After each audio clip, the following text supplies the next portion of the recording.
Hello guys! Hello everyone! Welcome to my YouTube channel.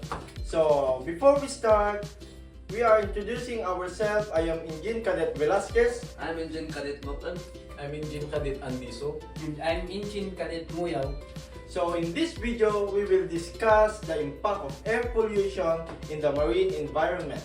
And we are going to provide sample proliferation of air pollutants in history and discuss its ecological and environmental, and also including the financial damage caused. So, we are the Group 5! So, first, how air pollution affects the marine environment. So, air pollution has been a major problem throughout history, causing harm to the environment, human health, and economies. Many air pollution events have led to serious damage, affecting not only the air we breathe but also land, water, and marine ecosystem. This report provides example of historical air pollution events and discuss the ecological, environmental, and financial consequence. The number one is the acid rain and the ocean acidification. Ang ilang pollutant tulad ng sulfur oxide and nitrogen oxides ay humahalo sa ulan at nagiging acid rain na kapag bumagsak ito sa dagat, bumababa ang pH ng tubig. Kaya nagiging mas acidic ang karagatan.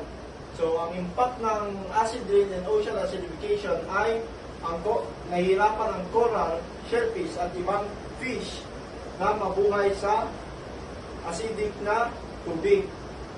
And their shells and skeletons become weaker. So the example of this acid rain and ocean acidification is the Great Barrier Reef in Australia is suffering from coral bleaching, partly due to the ocean acidification.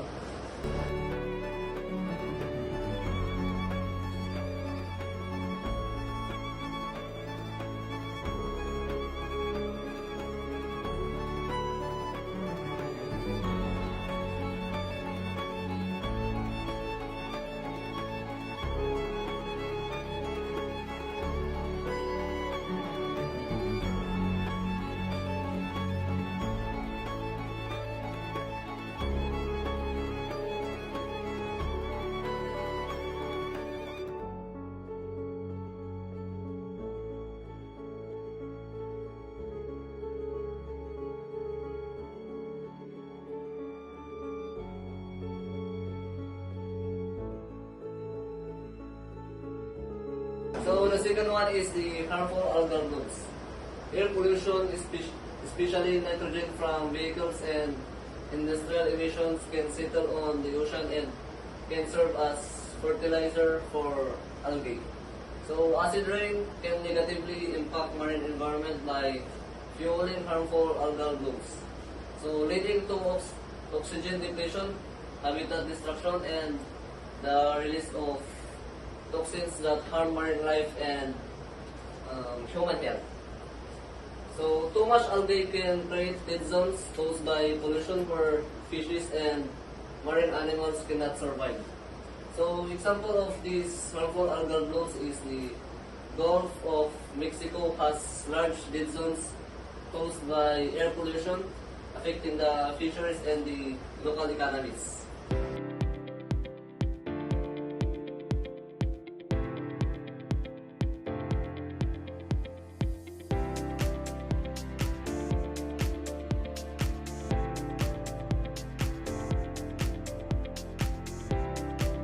So the third one is the climate change in the rising temperatures.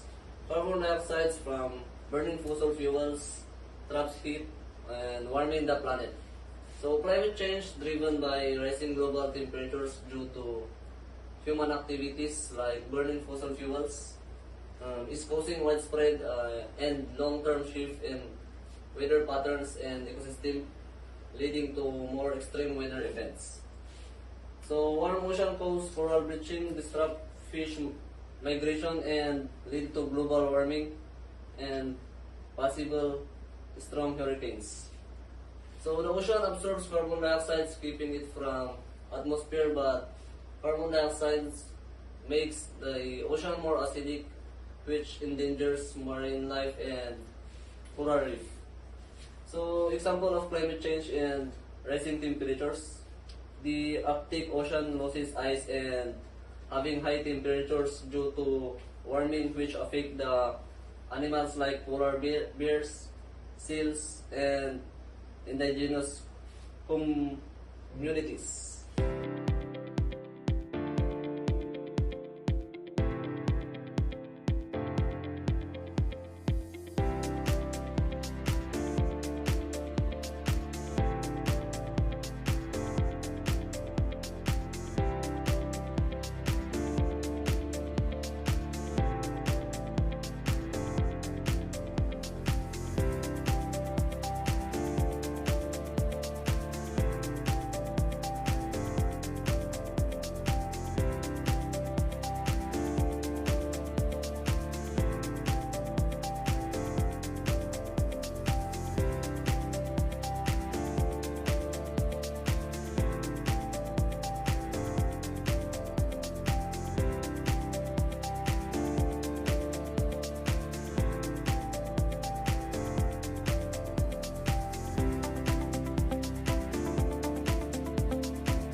So, here are the examples of air pollution disasters.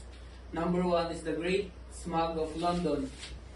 The Great Smog of London is a lethal smog that covered the city of London for 5 days, from December 5 to December 9, 1952. This lethal smog was caused by a combination of heavy coal burning for heating and high pressure weather condition that leads to a temperature inversion. The smog is a combination of smoke and fog, resulting in thousands of deaths. The environmental impact: the thick smog lasted for 5 days, reducing visibility and increasing acid rain. The polluted air settled into rivers and lakes, harming the fish and other aquatic life, as well as the polluted air reducing visibility and leading respiratory problems among humans.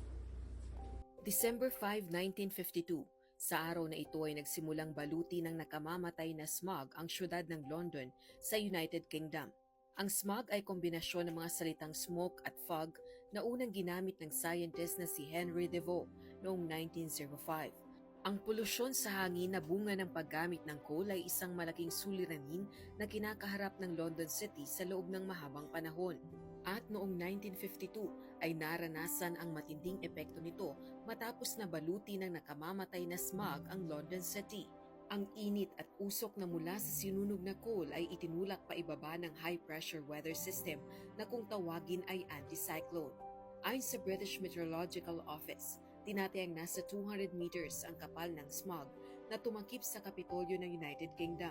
Umabot sa zero ang visibility sa lungsod kung kaya't nakansela ang biyahe ng mga sasakyan at bukod dito ay tumaas ang bilang ng naitalang krimen sa mga lansangan.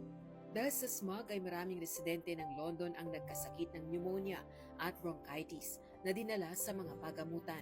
Umabot sa 4,000 ang naiulat na nasawi sa trahedya at naalarma ang British government sa idinulot ng smog na tumagal hanggang December 9. 4 na taon makalipas ang pangyayari ay naipasa ng Parliament ang Clean Air Act of 1956.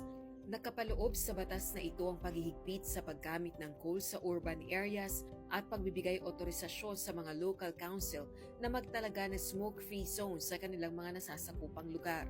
Noong 2012, nagsagawa ng pag-aaral ang mga researcher at natuklasan nila na ang bilang ng mga namatay sa smog ay umaabot sa 12,000. And the financial cost: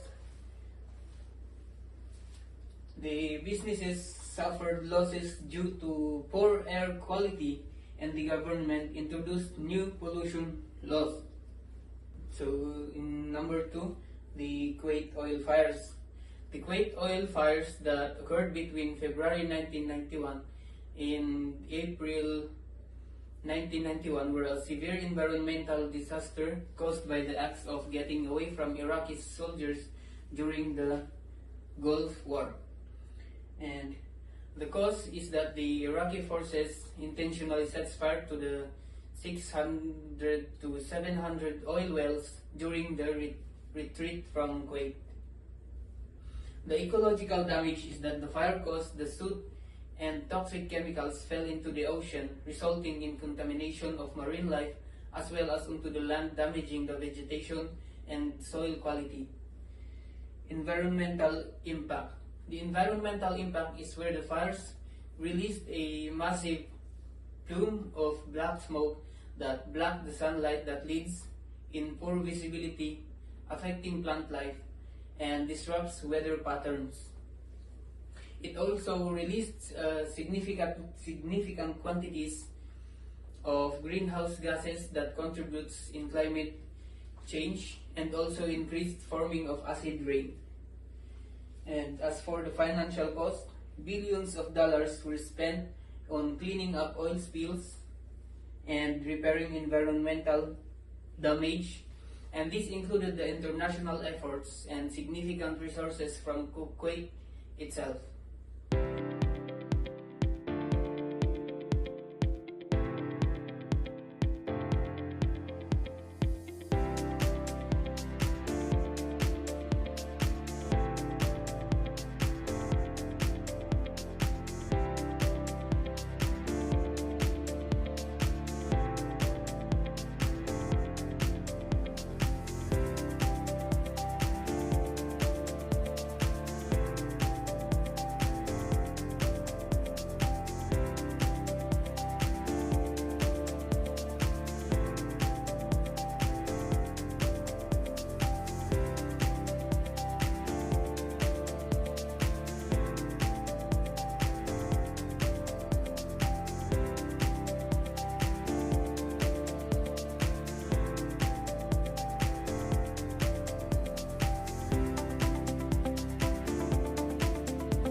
Last but not the least, I am going to discuss about the China's air pollution crisis. China's air pollution crisis has led to significant ecological and environmental issues, including the air quality decline, especially on urban areas, leading to serious health risks such as respiratory, cardiovascular diseases, cancer, and premature death, particularly affecting the vulnerable populations like children and elders. One of the effects is also the water pollution, which is the cause is the rapid industry has contaminated rivers and lakes, causing severe health risks and approximately leads to 60,000 premature deaths. And it also harms agriculture, reduces crop yields, and raises food safety concerns and damage marine ecosystems. In the soil contamination, heavy metals and other industrial pollutants have contaminated significant portion of soil, threatening food security and human health. It also leads to biodiversity loss, which is the pollution has led to habitat degradation, resulting in the loss of many species and a decline in biodiversity. For the financial cost, air pollution in China has resulted in significant economic losses, including the decreased productivity due to health problems, higher healthcare costs, and reduced tourism revenue. Businesses face increased expenses due to pollution control measures and stricter regulations, which leads to higher consumer prices and lower profitability. And additionally, air pollution has negatively impacted investor confidence, making foreign investors wary of investing in countries with serious environmental challenges.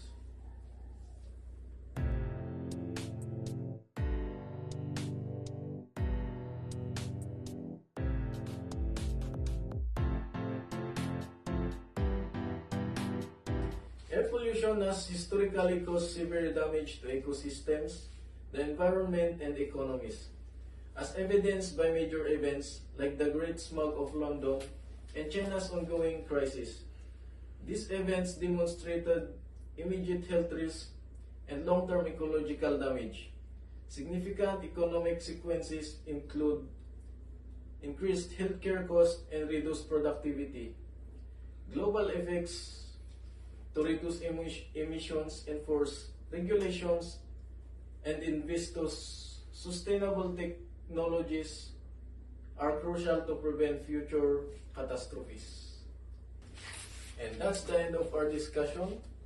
And thank you for watching this video. So please don't forget to like, share, and subscribe, and click the notification bell for maritime tips. Thank you.